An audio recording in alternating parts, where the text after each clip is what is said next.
Howdy everyone, and welcome to the next lesson on Romeo and Juliet. I'm going to be looking at the death of those two characters then. So we're going to be looking at analysing and comparing Romeo and Juliet's final speeches. So, starter activity. Why might Romeo get more lines in the suicidal speeches and in the play overall? Pause the video. Why do you think so? Okay, the main reason is, obviously, they lived in a patriarchal society then. So during the 1600s and for the preceding hundreds of years before then as well, after then and before then, they lived in a patriarchy, which meant that it was controlled by men. Okay, that's where the pat comes from. Okay, like paternity. So men controlled the household, controlled the lives of women, and you could argue Shakespeare was writing because that was the time frame he was living in. Also, as a man, he's likely to want to speak from mostly a male perspective as well. Okay, as do the writers in today's society. So we're going to be looking at how Romeo's speech represents his feelings versus how Juliet's speech represents her feelings. Let's have a look. Okay. All right. So, Act 5, Scene 3. Oh, my love, my wife, death has sucked the honey of your breath, has had no power yet upon your beauty. You are not conquered. Beauty's ensign yet is crimson in your lips and in your cheeks, and death's pale flag is not advanced there. Tybalt liest you there in your bloody sheet. Oh, what more favour can I do to you than with that hand that cut your youth in twain, to sunder his that was your enemy? Forgive me, cousin. Ah, dear Juliet, why are you yet so fair? Shall I believe that unsubstantial death is amorous, and that the lean, abhorred monster keeps you here in dark to be his paramour? For fear of that, I still will stay with you, and never from this palace of dim night depart thee. Here I will remain, with worms that are your chambermaids. Oh, here will I set upon my everlasting rest, and shake the yoke of inauspicious stars from this world-wearied flesh. Eyes, look your last.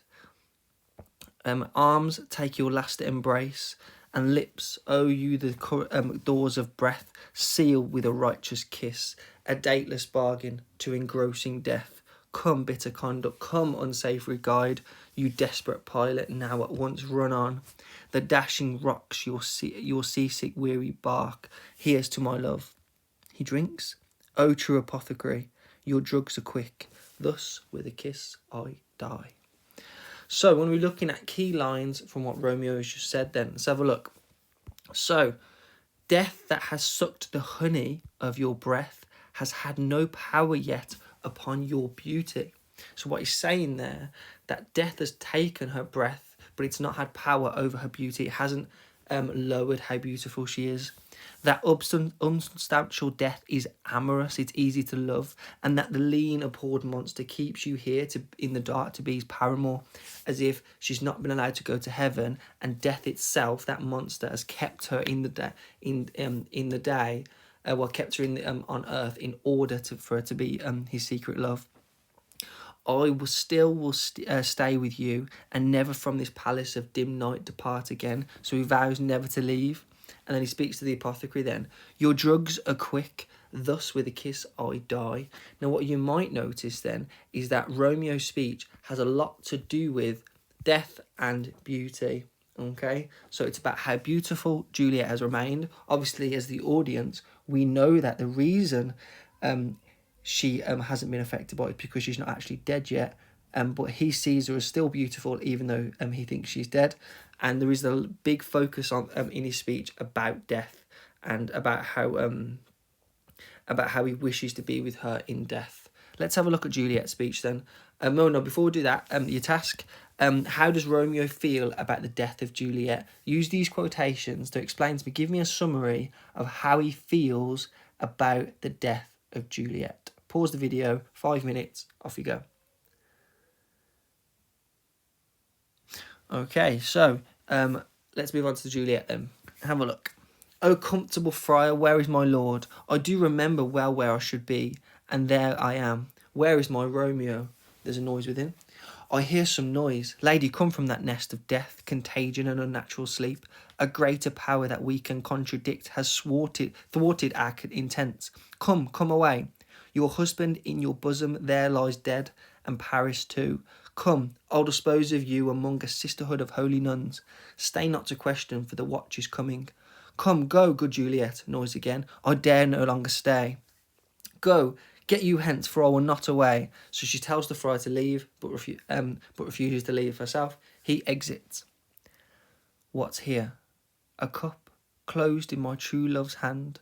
Poison I see has been his timely end. O churl, as an insult, drunk all and left no friendly drop to help me after. I will kiss your lips. Haply some poison yet does hang on them. To make die with a restorative, she kisses him. Your lips are warm. First watchman. Leave, boy, which way? Juliet says, yeah, noise, then I'll be brief. Oh, happy dagger, snatching Romeo's dagger. This is your sheath. This is the cover for your knife. She stabs herself. There, rust, and let me die. She falls on Romeo's body and dies. Enter watch with the page of Paris. So, this is a very different representation of her feelings compared to Romeo's, isn't it? Okay, she doesn't get to speak very much, as we just spoken about, as we spoke about at the beginning. But the main focus here is death and questions. Let's have a look. So, O comfortable friar, where is my lord? She asks a question. O churl, drunk all and left no friendly drop to help me after? Another question. And so she's questioning what's happening. She's confused. Okay, she's unsure what has happened when she thought that the plan was foolproof. Happily some poison yet does hang on them, to make die with a restorative. Your lips are warm. Oh, happy dagger, this is thy sheath. There rust and let me die. So hers has nothing to do with beauty at all. Her focus is on death and questioning what's happened. Once she has got the answers, she decides to die. So she starts by asking lots of questions, and then she dies. So what I want you to do then, I would like you to tell me, how does Juliet feel about the death of Romeo then? Pause the video. Off you go. Okay then, so final task then. I would like you guys to be comparing these characters. We've got then Romeo, who has a focus on death and beauty of Juliet, and Juliet has a focus on questioning what's happening and then death as well. So obviously they've both got this element of death on both of them. However, her focus is on questions, his is on the beauty of her, which kind of summarises Romeo's character, doesn't it? He moves on so quickly, and the main reason he falls in love with Juliet is because she's beautiful. Okay, so what I'd like you to do then is I'd like you to compare Romeo's and Juliet's speeches with consideration of how Shakespeare goes against gender stereotypes. And the reason I say that is because Juliet is focusing on death itself and getting the answers, which is completely against the gender stereotype of being a woman who just sits back and lets things happen to her. Romeo, on the other hand, is focused on the beauty of Juliet. He's focusing on the emotions of it, whereas she isn't. She's focusing on okay, I've got a problem, let's deal with it, let's kill myself. Okay, so what I'd like you to do then is compare Romeo's and Juliet's speeches with consideration of how Shakespeare goes against gender stereotypes. I'm looking for about 4 puzzles for this one. 2 for Juliet, 2 for Romeo. Compare how they feel about the death of each other and how they solve their problems. Romeo focuses, talks about her beauty and how death doesn't seem to have made an effect on her. Juliet, on the other hand, she asks a question, she gets her answers, then kills herself. Compare how they feel using 2 from Romeo and then 2 from Juliet. Okay, so that's your last task. 20 minutes, half an hour, off you go. That is the final task, and thank you guys. See you in the next one.